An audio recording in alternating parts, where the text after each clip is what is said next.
if someone's interested out there in getting into writing or comedy, being a screenwriter, what's any advice that you could give to them? I would say, okay, that's a great question. With comedy, I mean, just take some classes if they're available, or, study the craft, see who you like, see who you'd want to be like, and then just start going for it.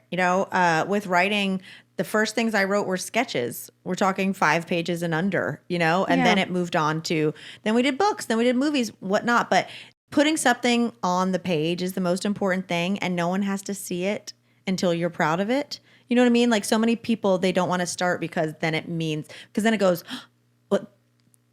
what if I suck? No one's going to read it. It's like dancing alone in your bedroom, and you can get better at it and then show people. But the best advice I ever got was literally ass to chair. And that just meant like, get your ass in a chair and start writing. Because so many people have great ideas, and so many people will talk about them at length, but they won't actually sit down and start doing it. That's such great advice. You know what I mean? It's like, you're not going to get in shape unless you pick up that first weight, and you're going to look goofy doing it.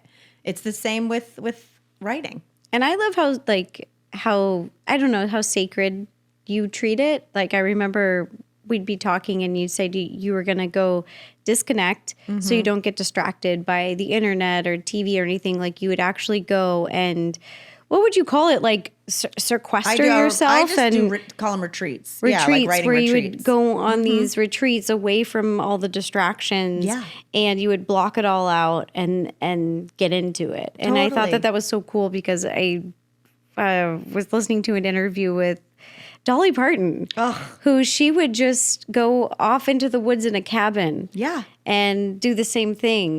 Get away from everything, and she would just write. Well, and that is so much fun to do, and to be by yourself, and you're going to get more ideas with a clear head. But it's also like a privilege to do that. I have a writer friend who's like a very successful screenwriter, and he just writes for 3 hours a day without the internet. And you'd be like, what? It's just, and he's like, no, I know. That's all I have to do if you're not distracted and actually do it. Yeah. It's not like this painstaking up all night, Hunter S. Thompson with a typewriter. Just put in some work, and it'll start forming into something.